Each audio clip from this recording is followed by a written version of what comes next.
Bonjour Manon! Salut Stéphanie!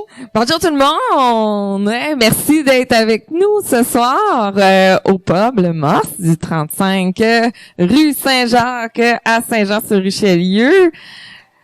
Nouvel environnement. Nouvel environnement. Nouvelle formule. Belle brochette d'invités. Ouais. Plein de belles choses à partager avec vous. Et c'est ce qui est merveilleux de le faire justement en public, c'est qu'on a la possibilité d'avoir des interactions. Oui. C'est une des raisons principales pourquoi il faut venir nous voir, parce que vous pouvez poser des questions aux invités par la suite. Exact. Et vous allez voir, notre prochaine invitée, elle a des choses extrêmement intéressantes à nous partager. Donc, on rappelle, l'Unique Podcast, c'est quoi? Ben, l'Unique Podcast, c'est un endroit justement où est-ce qu'on veut se rassembler, se respecter, se comprendre, bien communiquer, essayer de rassembler, hein, c'est unique, c'est la diversité, c'est l'acceptation. Donc, c'est vraiment le but de continuer à vivre ensemble en harmonie. Le plus possible. Bon, on n'est pas dans un monde de licorne, mais on essaie quand même de rassembler les gens. Et avant de débuter, ben, comme on fait à chaque épisode, un autre petit avertissement. Donc, les opinions exprimées et informations partagées dans ce podcast sont les nôtres, ainsi que celles de nos invités et ne reflètent pas celles de nos employeurs ou partenaires autres. Si vous avez des questions concernant votre état de santé, nous vous invitons à consulter un professionnel de la santé. Les informations et les opinions partagées dans ce podcast ne remplacent en aucun cas un avis médical et ou professionnel. L'équipe du podcast et ses invités ne peuvent être tenus responsables de l'usage des informations présentées. Certains sujets abordés peuvent être sensibles, alors nous encourageons, à écouter avec discernement. Donc, une bonne écoute à tous. Manon, oui. Et ce soir, nous avons la chance d'accueillir Madame Isabelle Demers, directrice générale d'Entourage Santé Mentale, anciennement connue sous l'Éclusier. Bienvenue Isabelle. Bienvenue à l'Unique Podcast. Merci d'avoir accepté notre invitation. Pour vous mettre un peu en contexte, ce soir, on reçoit Isabelle de Entourage parce qu'il y a un gros show bénéfice pour la santé mentale qui va avoir lieu le 1er novembre à la boîte de Saint-Jean-sur-Richelieu, et Entourage est un des organismes auxquels on remet des fonds. Donc, afin de vous aider à mieux connaître, en fait, les différents organismes pour lesquels les fonds sont remis, on a pensé inviter justement la directrice ou encore les employés des différents organismes pour mieux comprendre qu'est-ce qu'ils font et comment, en fait, votre don vient les aider. Hein? Un billet, c'est un don. Hein? C'est aussi simple que ça. Vous achetez un billet, c'est un don directement aux organismes. Donc, on vous encourage à être avec nous le 1er novembre. Puis en plus, vous allez avoir un bon show. Ça, c'est sûr et certain. Oui, donc, merci Isabelle d'être avec nous. Mais avant de débuter et d'aller plus sur l'organisme, Isabelle, comment est arrivé Entourage dans ta vie et pourquoi justement la santé mentale? On va partir du début parce qu'on veut savoir qu'est-ce qui t'a poussé justement à t'investir en santé mentale. Ben écoute, c'est vraiment intéressant parce que ça fait 8 ans que je suis directrice. Je pense que j'ai jamais vraiment conté mon histoire. Non? Les gens savent pas vraiment. On n'arrive pas, en fait, c'est pas souvent qu'on arrive en santé mentale par hasard. Il y a une raison. Je vais me mettre plus proche un petit peu. Habituellement, il y a une raison qui nous amène. Puis moi, je travaille pour les membres de l'entourage. Alors, je pense qu'on peut comprendre que j'ai eu une personne dans mon entourage qui avait un trouble de santé mentale, la parentification, d'être la mère de ma mère. Tu sais, c'est toutes des choses que j'ai vécues personnellement. Donc, je m'étais pas dédiée à la santé mentale dans ma vie professionnelle. J'ai fait un parcours dans le milieu famille, sécurité, en tout cas, toutes sortes de parcours. Puis tout d'un coup, c'est ça il y a 8 ans, à l'âge de presque 50 ans, que j'ai décidé, là, je fais le saut. D'atterrir comme ça en santé mentale. Dans le fond, il y a eu au départ, si on veut, une demande d'aide. Si je comprends bien. Non, j'ai même pas bénéficié. En fait, c'est un peu l'histoire de ma vie. J'ai travaillé en centre d'action bénévole. J'ai travaillé dans plein de milieux où j'aurais eu besoin des services. Puis finalement, c'est ça. Pour toutes sortes de raisons, je connaissais pas ces services-là. Alors, je dirais que de façon générale, j'ai presque toujours fait un travail qui fait en sorte que je me dis, Colin, avoir su ça avant, tu sais, j'en aurais bénéficié moi aussi. Donc, non, moi, j'ai jamais bénéficié des services d'entourage, malheureusement, mais c'est un peu ça aussi que je veux partager. J'aimerais ça que ceux qui en ont besoin le fassent avant qu'il soit trop tard, justement. Exactement, c'est ça, c'est un peu méconnu, puis c'est un peu la raison pour laquelle moi j'ai approché justement les différents organismes, parce que je veux dire, les gens le savent pas. Les gens sont pas au courant qu'il y a des services gratuits qui existent, puis c'est beaucoup moins long souvent quand on va au public, hein, on s'entend, des fois ça peut être très long. On répond là 24 à 48 heures au jour ouvrable. Là. Ben c'est pour ça. Vrai là. Ben c'est donc ça. t'appelles puis t'as tout de suite t'as une rencontre dans les jours suivants là, dépendant de ton horaire. Donc effectivement, c'est assez. Tu tombes pas dans le crack là. Non, tu tombes pas dans le crack. Non, chez Entourage, tu tombes pas dans le crack. Puis c'est vrai que les policiers nous réfèrent beaucoup. C'est vrai qu'ils nous connaissent. C'est vrai que le milieu de la santé, la psychiatrie nous connaît et nous réfère beaucoup. Mm-hmm. Mais les gens qui sont référés chez nous, souvent, sont à une étape de crise. On arrive. Donc, il n'y a pas de prévention. Dans le fond, quand ils arrivent, ils sont en crise, donc il n'y a pas eu la prévention avant. Puis si les gens arrivent chez nous avant, on va peut-être éviter ces crises-là. C'est ça l'objectif. Donc, c'est une raison pour laquelle on veut se faire connaître. Puis c'est aussi la raison primaire pour laquelle on a changé de nom l'année passée. OK. Pour que les gens comprennent mieux, en fait, la mission de C'était quoi Entourage. Donc, si je reviens à Isabelle, au départ, elle est arrivée comme ça, elle s'est présentée, elle a dit, est-ce que c'était déjà un organisme qui existait ou c'est vraiment, tu l'as bâti avec l'aide de collègues? Non, ça existait. En fait, Entourage existe depuis 35 ans. Au contraire, c'est un organisme qui était déjà solide, qui avait déjà une très grande expertise. C'est aussi ça qui m'a attirée, honnêtement. J'avais le goût d'avoir quelque chose, un organisme qui avait déjà une base solide et saine. Et puis je dois dire que là présentement j'ai une équipe extraordinaire. Là. J'ai des professionnels, petite équipe. C'est aussi un peu ça le défi. Mm-hmm. Je partais d'une équipe. J'avais 18 employés, 200 bénévoles auparavant. Et puis j'avais le goût d'avoir quelque chose de beaucoup plus intime comme équipe. Ouais. On parle de combien d'employés à peu près? Là présentement il y a 5 intervenants. OK. Qui sont rémunérés. On parle pas de bénévoles. Non, effectivement, sans les bénévoles. C'est-à-dire que là, donc la structure est assez simple chez nous. Il y a Isabelle, puis il y a les intervenants. Okay. Donc, c'est pas hiérarchique, on est ensemble, on est une gang, on travaille beaucoup ensemble, on prend beaucoup de décisions. D'ailleurs, mon leadership est beaucoup, c'est un leadership vraiment participatif, là. Là, c'est important, mes employés participent beaucoup aux décisions dans l'organisme. On parle d'une hiérarchie plate, dans le fond. Ouais. C'est moins, parce moins que, à sens. On avoue que, faut le dire quand même, la direction a des choix, a des décisions à prendre. Mais dans la mesure du possible, j'aime ça quand mes employés participent aux décisions. Puis on parle de quel type d'intervenants qui travaillent chez Entourage? Ben, il y a toutes sortes de formations. Ils ont tous une formation professionnelle, que ça peut être en psychologie, ça peut être travail social, ça peut être à tous les niveaux, là. OK. Fait qu'on parle de TES, est-ce qu'on a des psychologues ou c'est vraiment plus des éducateurs ou des... J'ai de tout. Pour vrai, j'ai de tout. Ils ont pas mal tous un profil très différent. OK. Fait qu'une personne peut se référer à avoir un rendez-vous avec un spécialiste qui peut être plus spécialisé. En fait, non, les gens viennent pour les services d'entourage. Ils viennent pas avoir, mes employés ne sont pas membres de leur ordre, donc tu viens pas avoir les services d'un psychologue. Donc, c'est un intervenant psychosocial. Qui a un bagage professionnel, qui a eu des études également. OK. Ouais. Puis, comment ça fonctionne, la première prise de contact? On a dit que oui, il y avait des policiers qui référaient, que des fois en psychiatrie aussi, quand il y avait des séjours à l'hôpital, probablement qui référaient des gens. Mais quelqu'un qui a pas passé par ce chemin-là, comment ça se déroule? Comment ça se passe, la prise de contact? Ben, en fait, tu peux téléphoner, tu peux venir à pied, débarquer. Débarquer carrément chez... tout à fait. Ça arrive pas souvent, mais oui, tout à fait. Tu peux arriver et dire, moi, j'ai besoin d'aide.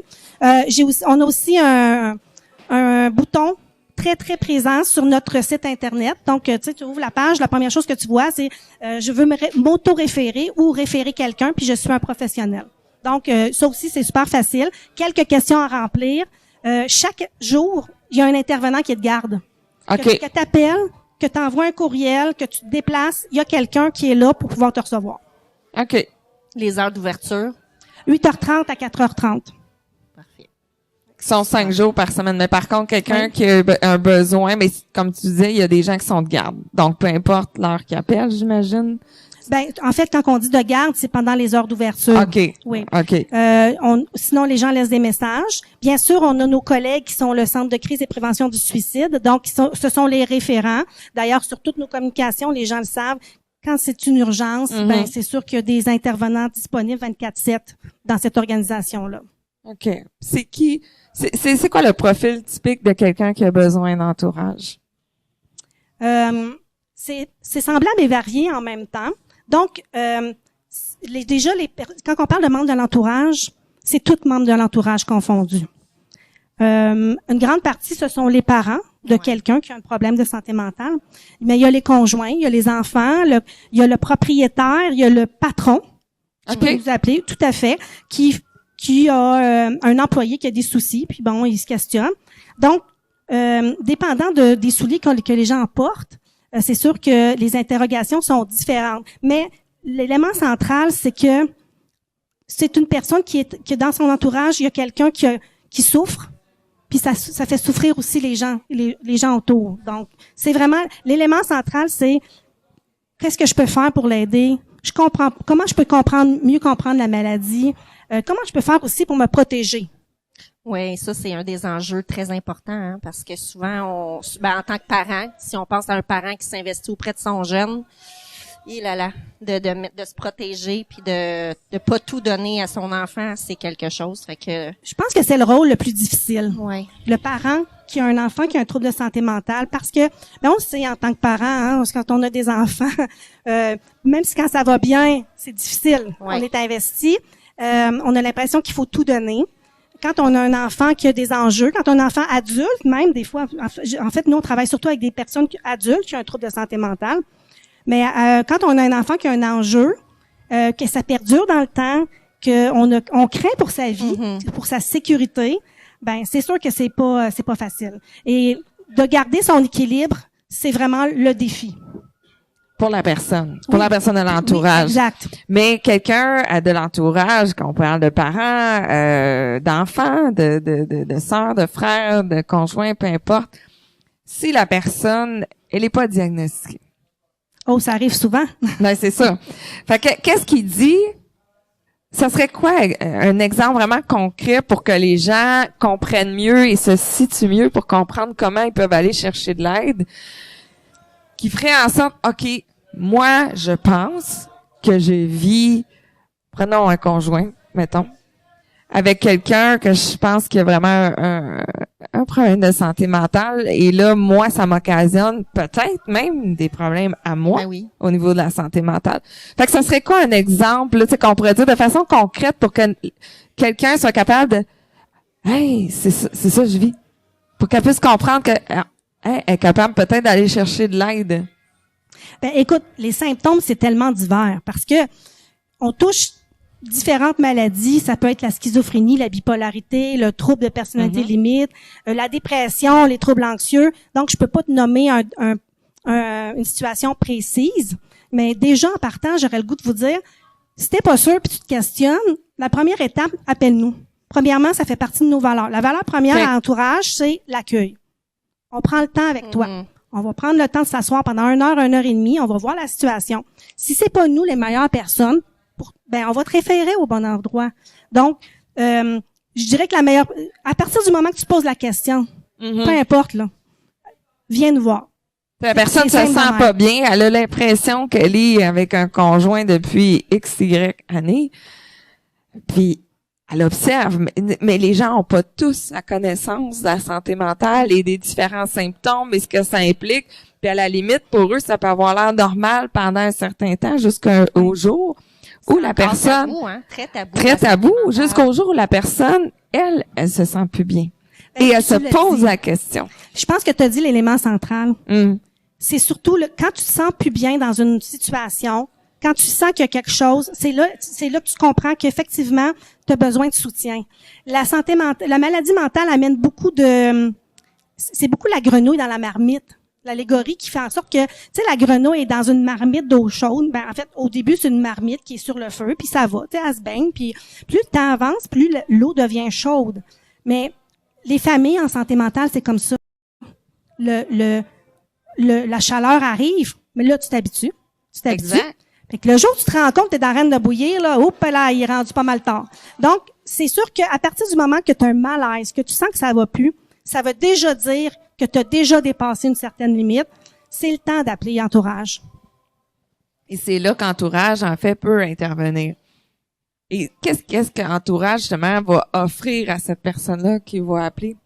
Ben, c'est sûr que nous, on s'assoit avec, comme je vous mentionnais, on va faire le tour de la question, on va comprendre ton histoire. Tu l'as mentionné, le diagnostic est pas obligatoire, là. Non, nous, on ça. travaille avec mais on va quand même évaluer certains facteurs de comportement, certains éléments qui nous font penser que. Puis l'objectif, c'est que nous, on pose pas de diagnostic, on n'est pas là pour poser le diagnostic, mais on peut quand même voir un portrait. D'ailleurs, on a aussi des liens avec des partenaires, fait que ça aussi, parfois, on peut aider à accéder à certains services, aider à faire des liens avec certaines équipes. Donc, ça fait partie un peu de notre mandat. Puis l'objectif, ben c'est sûr, c'est toujours de toi trouver ton équilibre, là. OK. Comme proche. Quand on parle de contact avec différents partenaires, est-ce qu'on parle justement d'envoyer peut-être quelqu'un ou de suggérer, parce qu'on s'entend, on peut pas l'envoyer directement, mais de suggérer à quelqu'un, de dire peut-être qu'il pourrait avoir une évaluation, justement, pour aller chercher un diagnostic. Est-ce que c'est quelque chose qui peut être suggéré? Ben, en fait, souvent, on fait plus précisément des liens avec certaines équipes en particulier. Je peux nommer, entre autres, les premiers épisodes psychotiques. C'est une équipe avec lesquelles on travaille beaucoup. Donc, dans le cas des premiers épisodes, ben ça arrive qu'on a un contact direct avec les équipes. Okay. Et puis, plutôt que d'envoyer les personnes ou les familles, ben on fait le lien directement avec l'intervenant. Donc, l'intervenant premier épisode, qui peut appeler la personne concernée. Donc, on est plus que faire une référence, on fait du main à main, là. On fait des contacts entre intervenants. OK. Puis pour les gens qui savent pas, justement, c'est quoi un épisode psychotique, ça ressemble à quoi?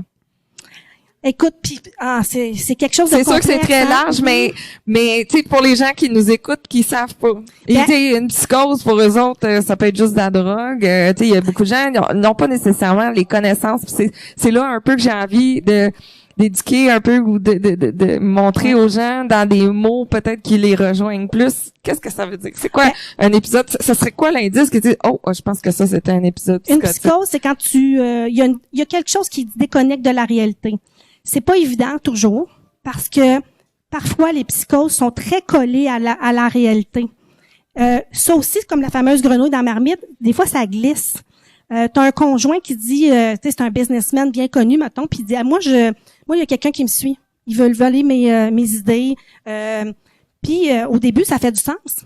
C'est le jour qu'il va mettre un chapeau sur sa tête pour éviter que les ondes viennent le perturber, puis qu'il met du papier d'aluminium dans tout son garage, que tu dis, OK, là, il y a quelque chose qui marche pas, tu sais.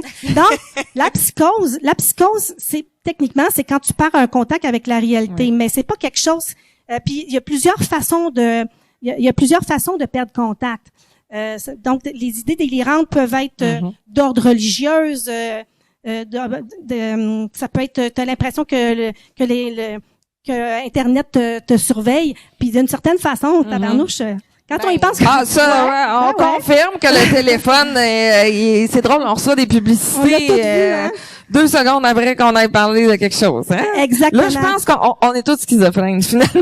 Mais, puis justement, tu vois, quand on parle de psychose, souvent on dit, on associe à la schizophrénie. Oui. Mais la psychose est associée à plusieurs autres maladies. Oui. Ça peut être induite par la drogue. L'alcool, même. Oui, tout à fait. Puis ça peut être même, à la limite, la psychose ou le délire psychotique. Tu peux même en faire quand tu fais un peu de... Tu sais, quand tu fais un peu de température. Là, tu sais, quand température... Donc, c'est une réponse du corps.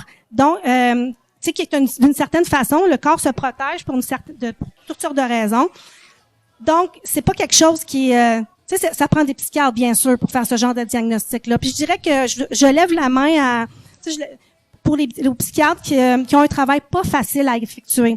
Diagnostiquer une jambe brisée, là, c'est assez simple. Oui. Diagnostiquer une maladie mentale, c'est pas facile. C'est pas facile pour le milieu. Donc, on imagine les familles qui sont effectivement démunies, là. Exactement, oui, parce que effectivement, une jambe brisée, on dit que c'est de la science dure, dans le sens que, tu sais, c'est des sciences qui sont très concrète, un peu comme les mathématiques. Elle est brisée, c'est clair. Mécaniquement, c'est brisé. tout ce qui est sciences humaines, justement, psychiatrie et tout ça, on appelle ça des sciences molles parce que... C'est ce que tu donnes comme information. Exact. Et il peut y avoir quand même... À tout, là. C'est ça. Il peut y avoir beaucoup de perceptions, d'interprétations. Et comme tu dis, on va pas nommer quelqu'un bipolaire en 3 rendez-vous, là.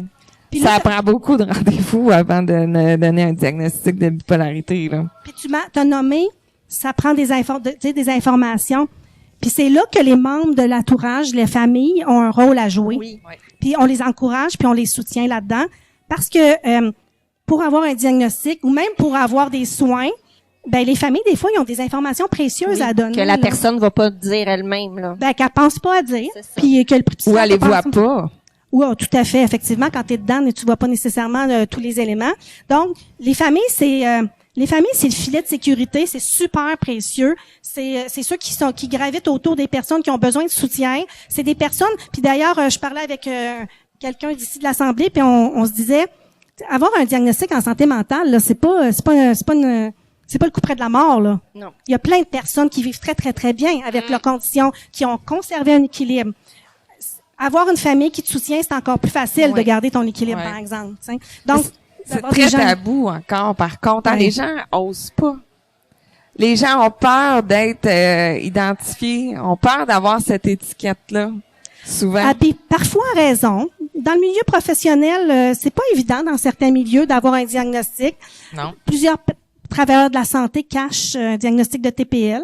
Absolument. Puis parce que ils ont raison de le cacher parce que sinon il y a ça fait peur. Oui, puis ça fait en sorte qu'ils peuvent avoir des problématiques à accéder à certains postes. Exactement. Ouais. C'est vrai ça. C'est vrai ça, j'avais pas pensé mais c'est vrai parce que mais c'est ça, il y a encore un stigmate par rapport à ça, c'est pas bien compris, c'est comme on disait tantôt, c'est pas une science dure où c'est 1 plus 1 égale 2, tu sais, c'est encore plus abstrait que ça, ce qui fait que écoute, ça a tout le mérite d'être découvert et justement d'aider justement pour qu'on approfondisse encore plus ce sujet pour apporter plus d'aide encore aux gens.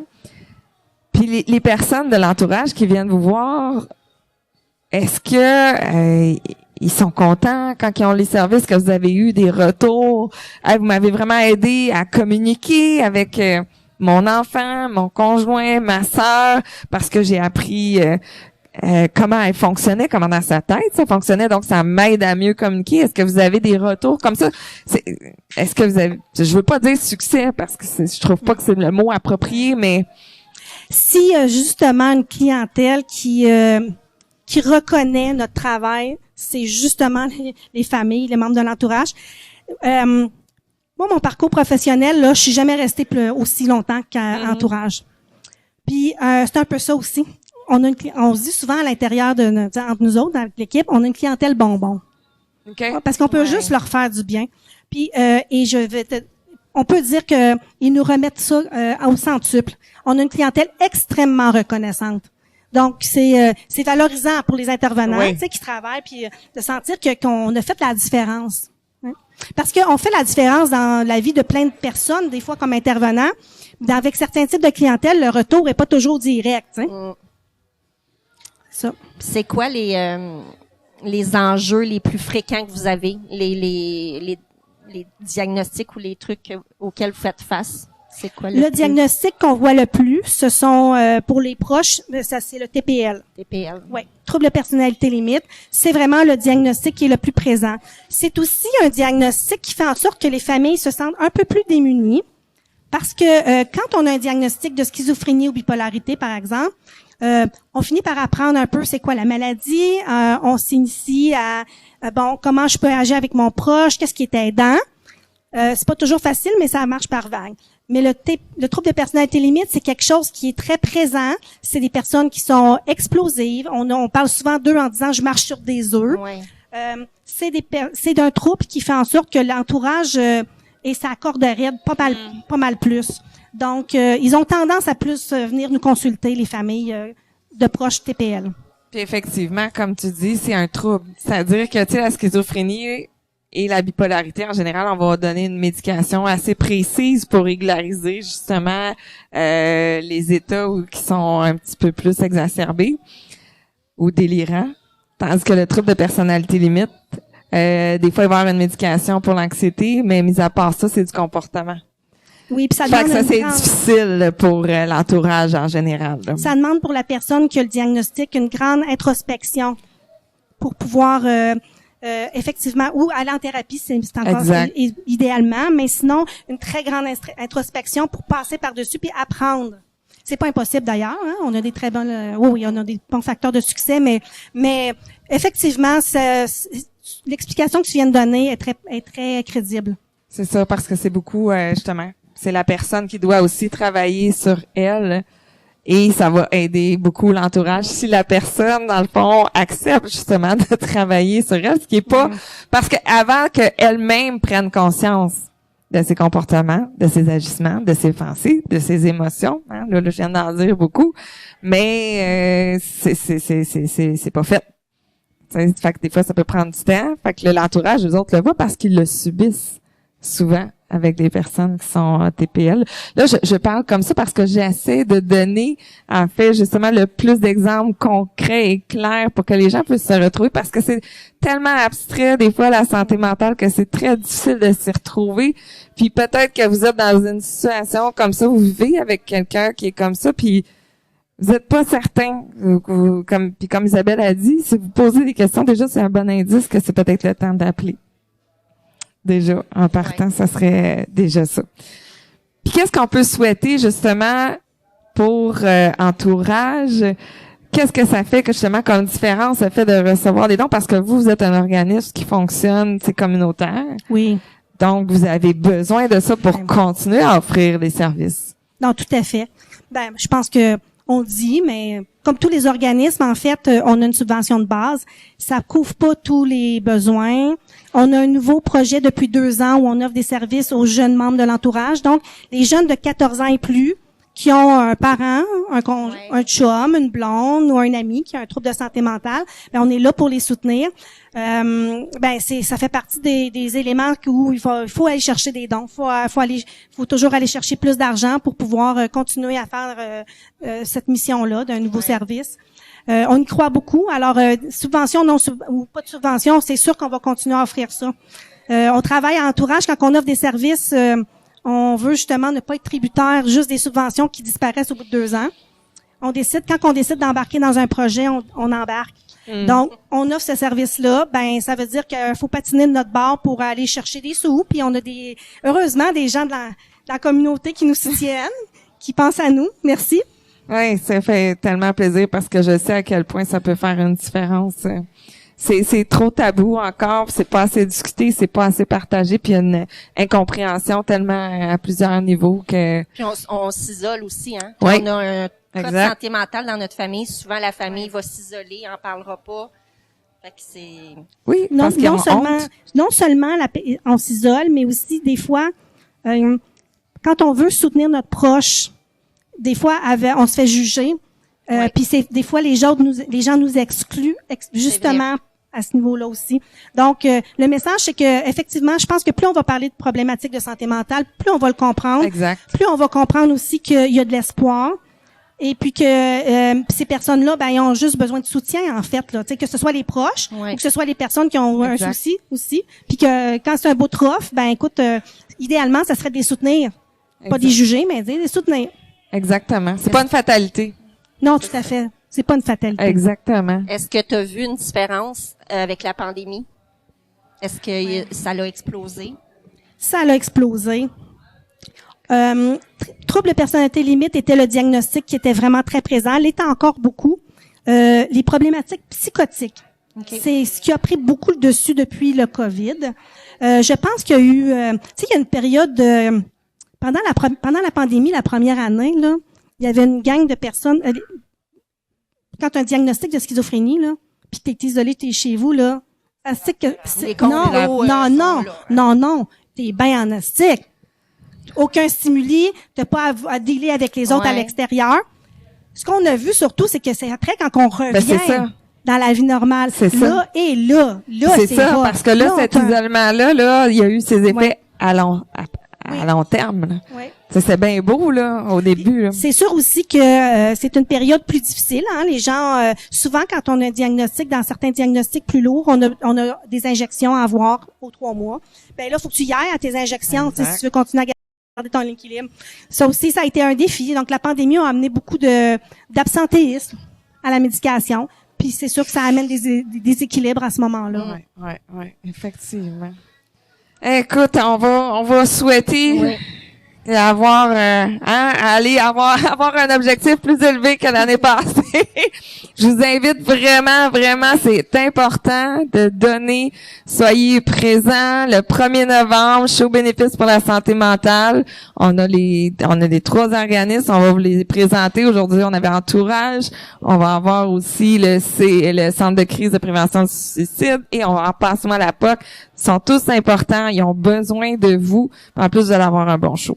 Fait que, vous avez pas de raison, il y a pas de faux mots qui tiennent, là, de fear of missing out, là, c'est la nouvelle tendance. C'est le show que vous voulez pas manquer. Fait que sur ce, un grand merci. Merci Manon, merci aux gens présents. Merci. Et on va faire la petite question, parce qu'il risque on a toujours notre unique question, puis par la suite, on va avoir notre période de questions à ceux qui ont des questions pour Isabelle.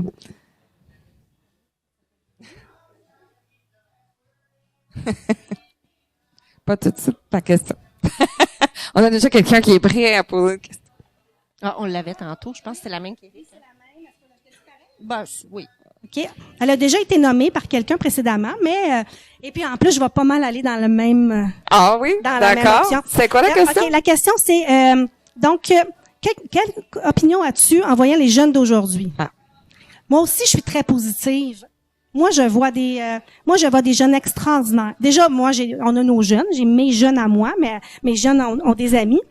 J'ai 2 filles, j'ai une de 28, puis j'en ai une de 15, bientôt 16, Sweet 16 qui s'en vient. Donc, j'ai beaucoup d'espoir. Moi, je trouve ces jeunes-là intelligents, allumés. La personne qui a répondu avant moi à cette question-là avait mentionné le fait que les jeunes sont juste différents aujourd'hui. Ils vivent leurs enjeux. C'est des jeunes modernes avec leur temps. Je suis d'accord aussi avec ça. Moi aussi, je suis... tu sais, ma deuxième, je l'ai eu un peu sur le tard. Je suis un peu une vieille mère, mettons, pour elle. Je le vois quand je rencontre les autres parents. Donc c'est sûr que ça me ramène à... Faut que moi aussi, j'évolue, là. Hein, faut continuer à rester dans son temps.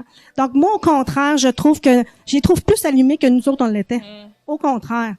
Oui, il y a des défis. Oui, ils ont accès à un paquet de technologies. C'est aidant. Ça a des défis. Mais en même temps, c'est correct. Éventuellement, tout le monde va finir par trouver un équilibre là-dedans. Mais est-ce qu'ils ont tout ce qu'il faut pour pouvoir avoir un monde meilleur, puis construire quelque chose de bien, parce que nous autres, on est dans le communautaire, hein, fait qu'on est un petit peu licorne, hein. On aime ça, nous autres, humains, puis super important. Ben, tabarnouche, moi, j'y crois. Moi, je pense que nos jeunes vont continuer. D'ailleurs, j'ai une jeune intervenante qui travaille pour nous. Extraordinaire. C'est des valeurs. Donc, j'y crois vraiment. Ben, c'est encourageant de t'entendre. Merci beaucoup. Merci.